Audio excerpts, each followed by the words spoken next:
ದಯವಿಟ್ಟು ನಿಲ್ಲಿಸ್ಬಿಡಿ. ನೀವು ಇನ್ವೆಸ್ಟಿಗೇಷನ್ ಮುಂದುವರಿಸಿದ್ರೆ ಯಾವ್ಯಾವ ಸತ್ಯ ಹೊರಗೆ ಬರುತ್ತೋ ಏನೋ ಕೇಳಿಸ್ಕೊಂಡು ನನಗೆ ಸುಮ್ಮನಿರೋಕ್ಕಾಗಲ್ಲ. ಕೇಳಿ ಕೇಳಿ ಸತ್ತು ಹೋಗ್ತೀನಿ. ಕೊಲೆಗಾರ ಸಿಗಲ್ಲ, ಸಿಕ್ಕಿದ್ರು ಶ್ರೀಮಂತರಿಗೆ ಶಿಕ್ಷೆ ಆಗಲ್ಲ. ಅವನನ್ನ ನೀವು ತಂದು ಕೋರ್ಟಿಗೆ ನಿಲ್ಲಿಸೋ ಅಷ್ಟರಲ್ಲಿ ನಾವು ಬೀದಿಗೆ ಬಂದ್ಬಿಟ್ಟಿರ್ತೀವಿ. ಸಮಾಧಾನ ಮಾಡ್ಕೊಳ್ಳಿ. ನೀವು ಬೀದಿಗೆ ಬರೋದಕ್ಕೆ ನಾನು ಬಿಡೋದಿಲ್ಲ. ನೀವೇ ಸಹಕರಿಸಲಿಲ್ಲ ಅಂದರೆ ಕೊಲೆಗಾರ ತಪ್ಪಿಸ್ಕೊಳ್ಳೋದಕ್ಕೆ ತುಂಬ ಸುಲಭ ಆಗುತ್ತೆ. ನಾನು ಕೂಡ ನಿಮ್ಮ ಹಾಗೇನೆ ಬಡತನದ ಫ್ಯಾಮಿಲಿಯಿಂದ ಬಂದವನು.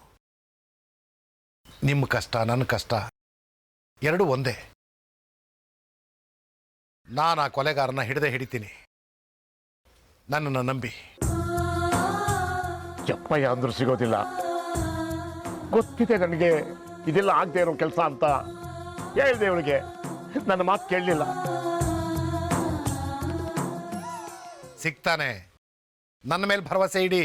ಸಿಕ್ಕಲ್ಲ ಅಂದ್ರೆ ಸಿಗಲ್ಲ ಹೇಳ್ತಾ ಇದ್ದೀನಲ್ಲ ಇನ್ಸ್ಪೆಕ್ಟ್ರೆ. ಸಿಗ್ತಾನೆ. ಅದು ಹೇಗೆ ಸಿಕ್ಬಿಡ್ತಾನೆ? ಹೀಗೆ.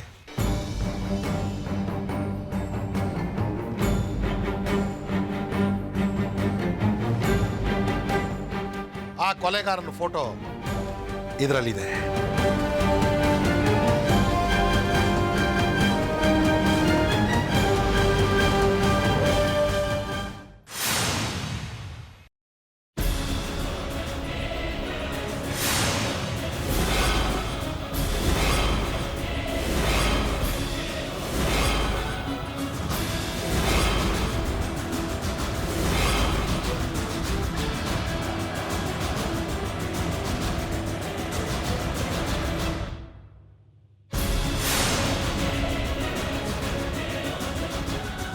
ಸರ್ ನನಗೆ ಯಾಕೆ ಬೇಕು ಸರ್ ದೊಡ್ಡ ಸವಾಸ?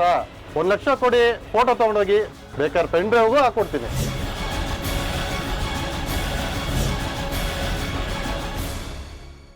ನಾನು ಕೊಡೈಕೆನಾಲ್ಗೆ ಹೊರಡೋ ಅರ್ಧ ಗಂಟೆ ಮುಂಚೆ ಸ್ಟುಡಿಯೋ ಓನರ್ಗೆ ಫೋನ್ ಮಾಡಿದ್ದೆ. ಅವನು ಆ ಕೊಲೆಗಾರನ ಫೋಟೋನ ಪೆನ್ ಡ್ರೈವಲ್ಲಿ ಹಾಕಿಟ್ಟಿರ್ತೀನಿ ಅಂತ ಹೇಳಿದ್ದ. ನಾನು ಅಲ್ಲಿಗೆ ಹೋಗೋ ಅಷ್ಟರಲ್ಲಿ ಸ್ಟುಡಿಯೋ ಓನರ್ ಕೊಲೆಯಾಗಿತ್ತು. ಅಲ್ಲಿ ಹೋಗಿ ನೋಡಿದಾಗ ಆ ಸ್ಟುಡಿಯೋ ಓನರ್ ಕೈಯಲ್ಲಿ ಈ ಪೆನ್ ಡ್ರೈವ್ ಇತ್ತು.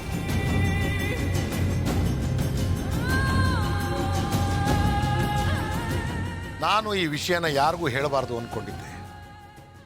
ಆದರೆ ನಿಮ್ಮನ್ನು ನಂಬಿಸೋಕ್ಕೋಸ್ಕರ ನಾನು ಹೇಳಲೇಬೇಕಾಯ್ತು.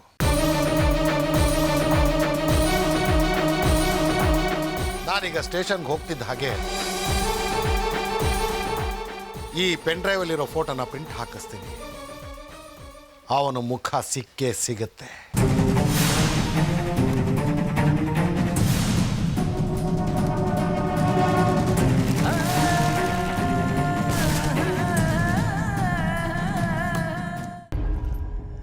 ಪೆನ್ ಡ್ರೈವ್ ಸಿಕ್ತು. ಆದ್ರೆ ಮಾಲಿಂಗು ಸಿಗಾಕೊಂಡ. ಮೀನ್ ಸಿಕ್ಕಿ ಗಾಳ ಕಳ್ಕೊಂಡಂಗಾಯ್ತು. ಆ ಇನ್ಸ್ಪೆಕ್ಟರ್ ಕುಮಾರ್ ರಾಕ್ಷಸ. ಇನ್ ಮಾಲಿಂಗನ್ ಬಾಯ್ ಬಿಡ್ಸೋವರೆಗೂ ಬಿಡಲ್ಲ. ಅಕಸ್ಮಾತ್ ಅವ್ನು ಕೊಡೋ ಟಾರ್ಚರಿಂದ ಮಾಲಿಂಗ ನಿನ್ನ ಹೆಸರು ಹೇಳ್ಬಿಟ್ರೆ ಏನ್ ಮಾಡೋದು ವಿಕ್ರಮ್? ನೋ, ಅವನು ನಾನ್ ಸಾಕಿದ್ ನಾಯಿ. ನನ್ನೇ ಕಚ್ಚೋ ಆಗಿಲ್ಲ. ಅದಾಗ ನಾನು ಬಿಡೋದಿಲ್ಲ. ಆ ನಾಯಿನ ಒಂದು ಹುಚ್ಚ ನಾಯಿ ಕಚ್ತಾ ಇರೋದು. ನೋವು ತಡ್ಕೊಳಕ್ಕಾಗದೆ ನೀನ್ ಸಾಕಿರೋ ನಾಯಿ ನಿನ್ನ ಹೆಸರೇ ಬಗಳೋದು. ನಾನ್ ಸಾಕಿರೋ ನಾಯಿ ನನ್ ಮುಂದೆ ಬಾಲ್ ಅಲ್ಲಾಡ್ಸ್ಕೊಂಡಿರ್ಬೇಕು. ಕಚ್ಚಾಕ್ ಬಂದ್ರೆ ಬಾಲನೇ ಕಟ್ ಮಾಡ್ಬಿಡ್ತೀನಿ. ಜಾಸ್ತಿ ಮಾತಾಡಿದ್ರೆ ತಲೆನೇ ಎತ್ತು ಬಿಡ್ತೀನಿ.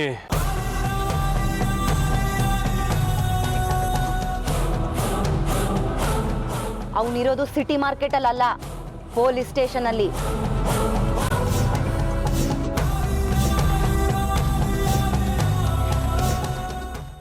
ಬಾಯ್ ಬಿಡೋ, ಬಾಯ್ ಬಿಡಲೇ, ಬಾಯ್ ಬಿಡಲೇ.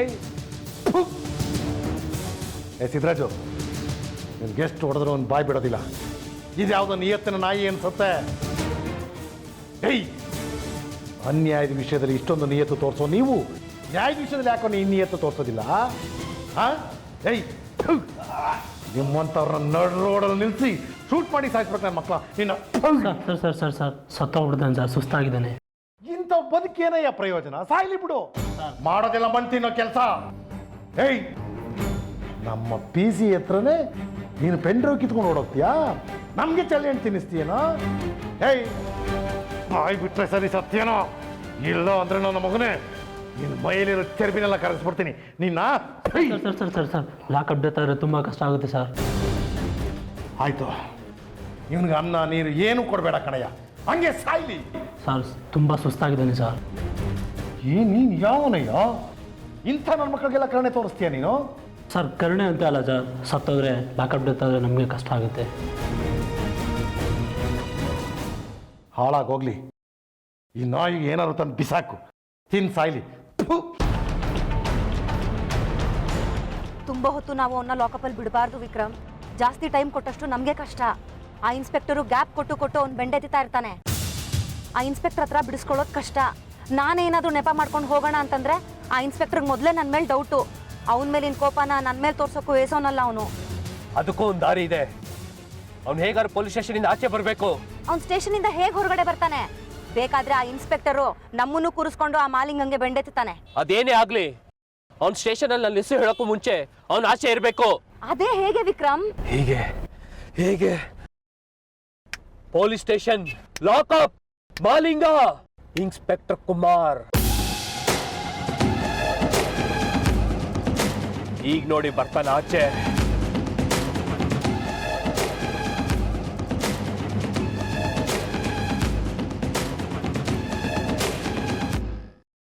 ಏಯ್ ತಗೋ ತಿನ್ ಸಾಯಿ. ನಿನ್ನಂಥವ್ರಿಗೆ ಊಟ ತಂದ್ಕೊಡೋದ್ರಲ್ಲೇ ಮುಗೀತು ನಮ್ಮ ಜೀವನ.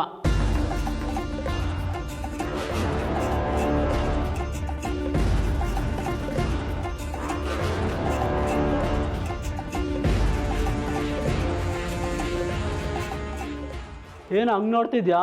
ತಿನ್ನೋ, ತಗೋ.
ಸರ್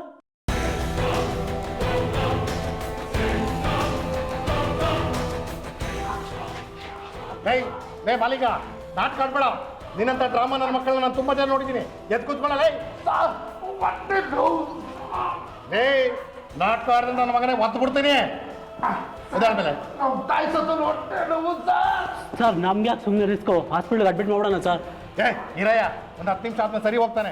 ಪೆನ್ ಡ್ರೈವ್ ಆ ಕೊಲೆಗಾರನ ಕೈಗೆ ಸೇರಿರುತ್ತೆ ಅಂತ ನನಗೆ ಅನುಮಾನ ಆಗ್ತಾ ಇದೆ ಸರ್.